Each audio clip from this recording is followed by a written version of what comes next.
आपलं हे श्रीखंड तयार झालेलं आहे। बाहेरचं श्रीखंड खाण्यापेक्षा आपण घरी बनवलेलं जे श्रीखंड आहे त्याच्यामध्ये कुठलेही प्रिझर्वेटिव्ह आपण मिसळलेले नसतात। हे श्रीखंड 10 ते 15 दिवस सहज टिकतं। मी सांगितलेल्या पद्धतीने आपणही श्रीखंड बनवून पहा आणि माझ्या चॅनलवर जर आपण नवीन असाल तर माझ्या चॅनलला लाईक, शेअर आणि सबस्क्राईब करायला विसरू नका। पहा किती घट्ट झालेला आहे श्रीखंड। आपण बाहेरनं तरी श्रीखंड आणलं तर ते आपण फ्रीजर मध्ये जोपर्यंत आहे तोपर्यंतच ते चांगलं राहतं, नंतर एकदम पातळ होत। नमस्कार, आज मी तुम्हाला श्रीखंड बनवून दाखवणार आहे। फुल क्रीमची अर्धा लिटरची दूध बॅग घेतलेली आहे। आता आपण हे दूध तापून घेऊया। दूध हे आपण एका पातेल्यात ओतून घेऊ। दुधामध्ये पाणी न मिसळता आपण हे दूध तापून घेणार आहोत। गॅसची फ्लेम कमी ठेवून आपण हे दूध तापून घेणार आहोत। दूध तापलेलं आहे, गॅसही मी बंद केलेला आहे। आता आपण दूध कोमट होईपर्यंत वाट पाहू। हे दूध एकदम कोमट झालेलं आहे। आता आपण त्याच्यामध्ये 2 चमचे दही टाकायचं। 2 चमचे आपण ह्याच्यामध्ये दही टाकलेलं आहे आणि त्याला 10 ते 12 तासासाठी झाकून ठेवायचं। 10 ते 12 तास झालेला आहे तर तुम्ही पाहू शकता किती छान घट्ट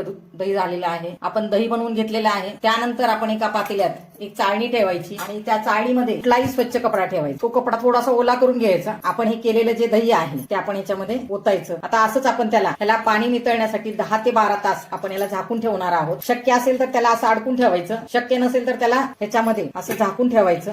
ह्याच्यावरती काहीतरी वजन ठेवायचं। मी ह्याच्यावरती ते वजन ह्याचं ठेवणार आहे। दह्याचा चक्का होण्यासाठी आपण त्याला असं बांधून ठेवूया। तर आता ह्या दह्यापासून हा चक्का तयार झालेला आहे। आता ह्यापासून आपण श्रीखंड बनवणार आहोत। पहा किती छान चक्का तयार झालेला आहे। पातेल्यामध्ये काढून घेतलेला आहे। त्याच्यामध्ये मी ही खडी साखर बारीक करून घेतलेली आहे। ती आपल्याला जेवढं गोड लागतं तेवढी साखर ह्याच्यामध्ये टाकायची। जर तुम्ही साधी साखर घेतली तर ती सुद्धा मिक्सरला लावून बारीक करून घ्यायची आणि आपल्या आवश्यकतेनुसार तुम्हाला जेवढं गोड लागतं तेवढी ती साखर टाकायची। एका चमच्याने ह्याला एक व्यवस्थित फेटून घ्यायचं। त्याच्यामध्ये आता आपण ही पूर्ण साखर मिसळून घ्यायची। साखर पूर्ण आपण त्याच्यामध्ये मिसळून घेतलेली आहे। त्याच्यानंतर आपण त्याच्यामध्ये काजू बदामचे थोडेसे काप टाकणार आहोत आणि थोडीशी वेलची पूड। हे सर्व आपण व्यवस्थित मिसळून घ्यायचं। हे सर्व व्यवस्थित मिसळून झालं तुम्ही असं डायरेक्ट सुद्धा लगेच खाऊ शकता किंवा फ्रीज मध्ये ठेवून थंड करूनही तुम्ही ह्या श्रीखंडाचा आनंद घेऊ शकता। आपलं हे श्रीखंड तयार झालेलं आहे। धन्यवाद। मग नक्की बनवून पहा मी सांगितलेल्या पद्धतीने एकदा श्रीखंड।